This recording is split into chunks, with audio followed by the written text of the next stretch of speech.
Hello, hi folks, it's Kim McCoy from Indiosis World, and I'm back to have another book, Blether, with one of our authors that we are having a little series all for Book Week Scotland, and I'm delighted that I'm joined this afternoon by Mr. Iain Rodgers. So, hi Iain. Can you hear Hello there.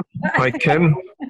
Hi, Iain. Iain is actually in Russia at the moment, so if there's a wee bit of a time delay, I'm in Scotland and Iain's in Russia, so we're experiencing a little bit of technical difficulty, but we'll fingers crossed, the internet will hold and we'll manage to get through the chat.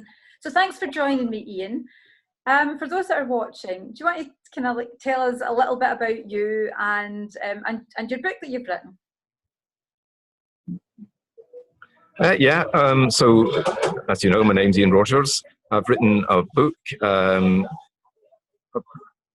probably an unusual book. It's about a guy who wants to instigate revolution by, that's it, there's a confession, instigate revolution by destroying the banking system. Well, at first, actually, that's not his plan. At first, he doesn't have any particular plan. He just wants to destroy something, sabotage something that will instigate revolution. So that's basically the starting point of the book. As I was saying earlier, you are over in Russia. So what is it that you do? What is it that you do over there? I teach English as a foreign language. So I've got various different students, teenagers, adults, businessmen, this and that, people doing exams, people just doing it for a hobby, and I quite like it, so it's keeping me amused. And I know that when we spoke before, you had said that actually going to Russia was part of the research into producing this book. Yes, it was kind of. I mean, of course, there were other reasons. Of course, the main reason was to do teaching, but I could have done the teaching almost anywhere, you know, not absolutely anywhere, but there was quite a wide choice. But I decided on Russia partly because of the book. So I thought it would give me a good opportunity to make sure that I wasn't saying anything stupid about what goes on in Moscow or in Russia generally. All right, yeah, okay. So this little kind of interview series, it's all about. I think there's quite a long delay. There is a little bit of a time delay, but you know, we'll muddle on through. So this little series is all about just having a good Scottish blether. And yes, that's right. I'm interested, is blethering something that happens in Moscow?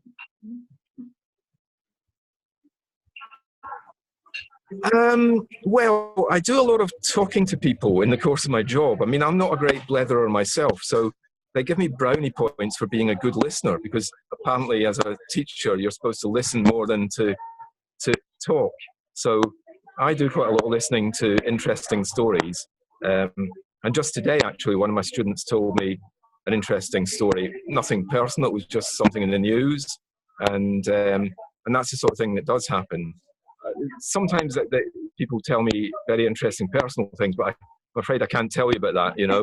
They would come and hunt me down and shoot me if I told you any of the dark secrets.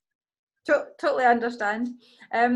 So talking about your writing, has it something that you've always done? Were you always kind of keen on writing, or is it something that kind of came to you fairly recently? Yeah, so it's kind of strange that I'm 60 odd before, you know, actually getting anything published, because I always have been keen on writing, you know, since being a kid at school. Wrote all sorts of rubbish at school, and it was one of those things that I kind of always thought I'd be able to do. And then when I came to it and I started seriously trying to write this book, I thought, oh my God, I've left it a bit too late. By now I'm too senile to remember the characters' names or, you know, what's going on in this book to be able to actually do it. But on the other hand, when I was younger, I started writing things, and I'd think to myself, well, I don't know anything about this. I'm just making it up from other stuff that I've read. I don't have enough life experience to be able to write about this. So fortunately, I managed to finish this book just before going completely gaga, and maybe I'll have time for another book before they carry me off to the old folks' home. Hopefully that'll happen. I'm sure there's a lot of life left in you yet, Iain. So you know, hopefully a lot of life and a lot of writing still to come. I hope so. Anyway, yeah. There's some anyway. Yeah. So, is there any elements of your life that have kind of crossed over into this book, The Zima Confession? I mean, are there elements that are kind of part of your life experience that you've kind of created and had some links into this story? Yes. Well, I bet. But you're not going to tell us what it is. Yeah, I better be careful. I better be careful what I say, because there are a few dodgy things going on in the book that perhaps I should disassociate myself from. But there are certainly incidents in there that really happened, and things that have been greatly exaggerated. Otherwise, it'd be dreadfully boring. So, one or two things.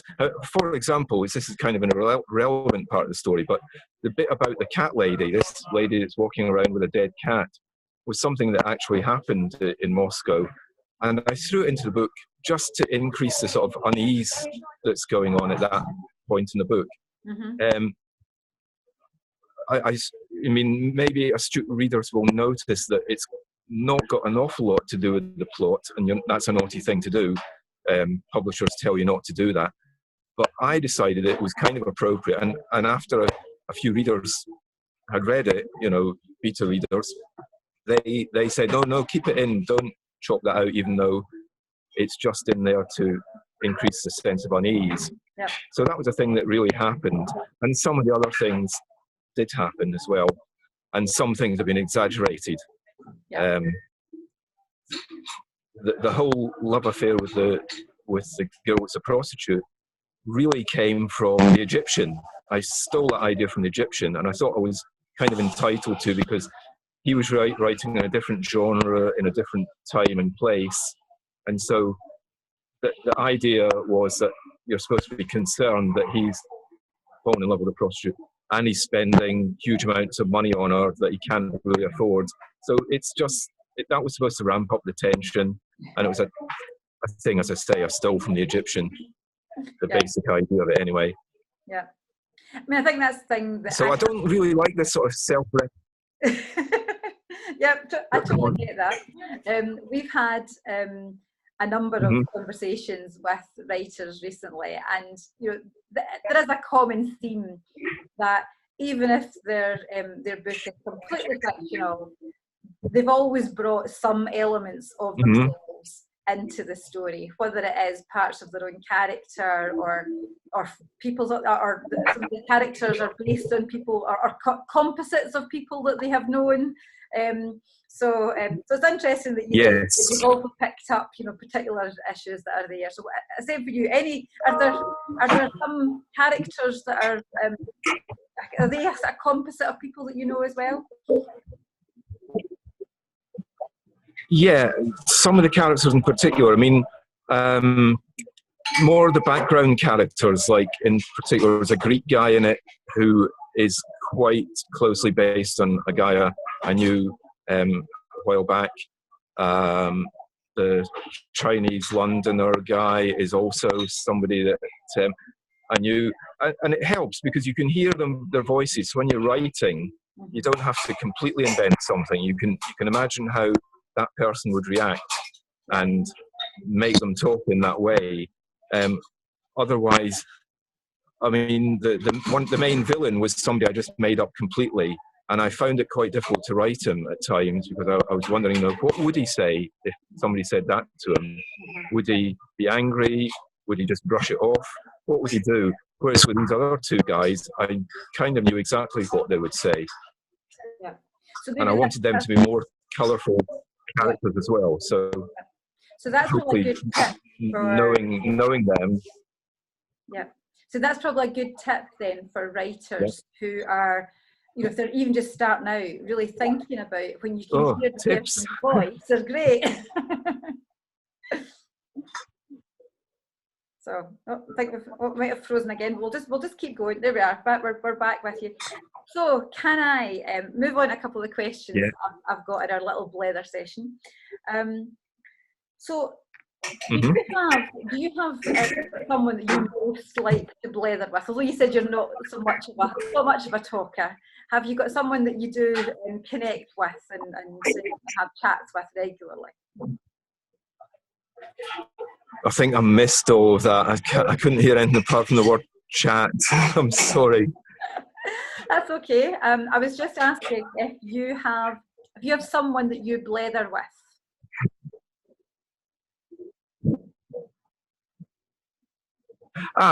Yes. As I was saying, I'm not a super chatty person myself. I'm definitely not a good raconteur. You know, I can't tell an anecdote or a joke to save my life.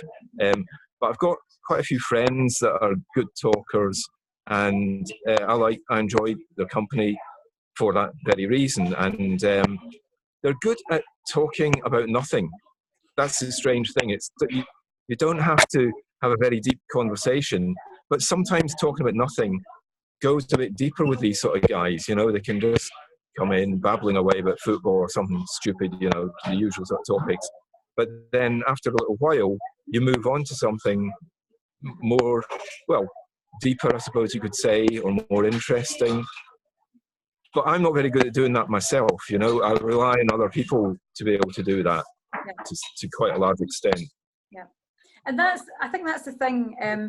If what you start to get from a conversation with someone like that is that you start to be pulled into the conversation, even if you don't necessarily start it, but you then have a bit more of an understanding of that person's view of the world, and you know that just kind of like makes connections for us all. So. Yes, exactly. And I think in this day and age, you know, we're all on Twitter arguing with each other and shouting at each other. And actually, if you sit down and talk to people properly, that's far more interesting, and you can connect to them in a completely different way. And I think we should all try and do a bit more of it, myself included, and get off of Twitter and leave all this nonsense to rot away, hopefully. I mean, because it's really controlling our lives and making us, it's polarizing people far too much. Yeah. And I think that's one of the senses for me. I mean, you do know I love a blether, you know, renowned for the one who actually just really loves to talk to anybody and everybody. And when we can connect with people and have a conversation, it just makes such a difference to you know, to, like say, you can you can learn so much just and from random conversations as well with people that you never sat down to start to talk about a meaningful that's right. That can I think it's I think at the moment it's a wee bit of a dying art, but I think that sort of thing is very important, you know, and people trivialize it and they call it gossiping or whatever, but it's actually a very important human thing to do, to maintain contact with people. And just, I'm not good at it myself, as I say, but just saying hello and a few words can make all the difference. It's far more important sometimes than it's something that we really should come back to, I think, myself included, as I keep saying.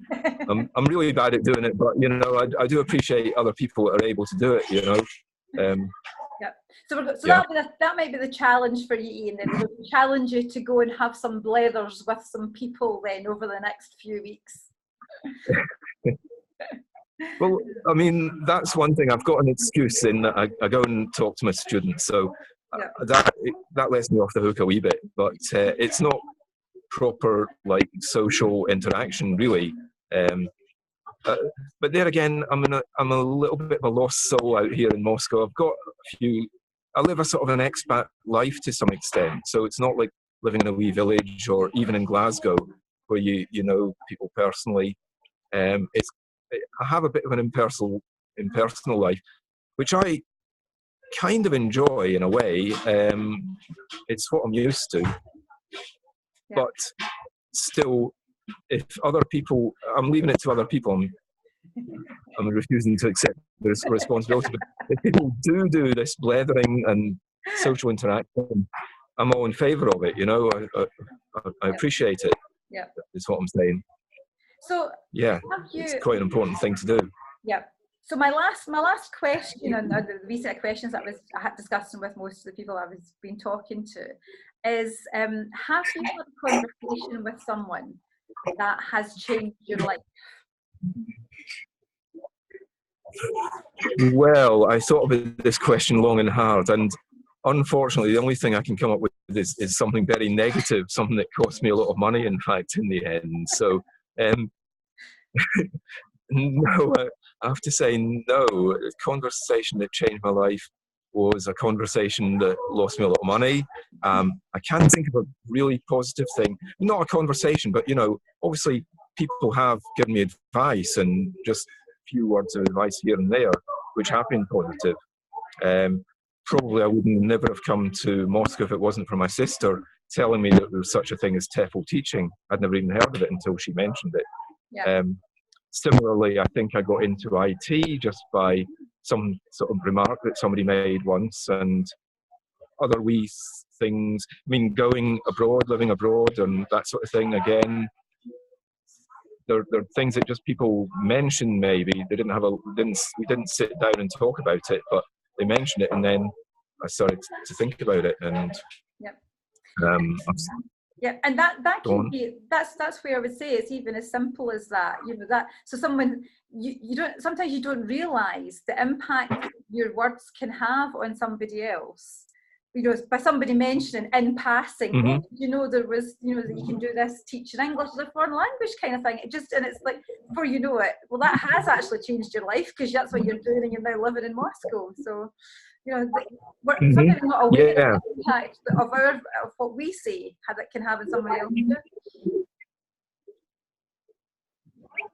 Yeah, that's right. It can just be a chance remark that that you pick up on that that makes a huge difference, and you know, it's an exchange of knowledge. You know, so yeah. As I say, I had no idea about TEFL teaching, and just a chance remark made me a few bubbles come out of my head, and a little thought bubble started to form, and then off I went. Eventually. I mean, it wasn't immediately, obviously, but after about 6 months of doing a bit of studying and this and that, yeah. Here you are with a whole new life. I think we've frozen up again by the looks of it. I can hear you, so you've come back. I know it's the challenge of the world can be a small place as long as you get a good internet connection. So I'm just going to I think Iain's perhaps the kind of connection's frozen. I'm just going to just let people know that this is Iain's book. It is the Zima Confession. Please do check it out. Oh, you're back. Oh, I'm back. Yes. He's back. I was just filling in the gaps while you were away. I was just saying that. Right. Okay. Here we have your book, The Zima Confession. Yeah. And have you managed to kind of talk to anyone in Moscow about the book? I'm interested in that because, like you say, you're living this expat life and it's written in English. So, I mean, have you found a kind of... sorry, I couldn't hear that at all. Have you managed to... Just to find a community to talk to, or to find people who are interested in your book in Moscow? I haven't. Well, the only thing I've done with my book here in Moscow is sort of mention it to students and fellow teachers, and some of them have bought it. In fact, one of them writes reviews, and so, well, not exactly reviews, but he sort of writes a blog himself, and he's on Fortean, so he put a little word or two on Fortean about it. Good. He categorized it as spy-fi. Yeah, I suppose that's interesting. Yeah. I don't know. I don't categorize it at all myself. Yes, so spy-fi will do for me. I mean, I don't know what it is, but spy-fi, yes, that's fine. Oh, great. So I think that maybe we're going to start to just kind of wind this up for today. Where can, if people want to connect with you, you've got a website that they can take a look at. Would you like to give us what your web address is? Yes, I've got a website which so it's www.thezimmerconfession.com. I haven't updated it for a while now, but there again, there's probably nothing to update on it. It just tells a little bit about me, a tiny little bit about me, about the guy that did the cover, about the guy that did the editing, and it's got a few links to where you can buy it. Oh, and it mentions a top secret thing, which is that there is some sort of mystery in the book, which is not to do with the actual plot, but a sort of code that if you can crack, you can win some Amazon vouchers. So that's on the site as well. Somewhere hidden away where you can't find it. So definitely, folks. Because it's supposed to be difficult to crack this code. So if for nothing else, go and have a look at the book. Go and check out Iain's website and find that kind of hidden stuff that's there. That's a wee bit of a challenge for you all just to go and have a wee look. So can I say thank you so much, Iain, for connecting with me. I know it's been a bit of a difficult connection just to have a conversation today, but it's been great to see you, and thanks for coming to having a blether with me. Thanks very much for having me. Yeah, okay. And we'll better get off before the connection cracks up again. Okay, thanks very much.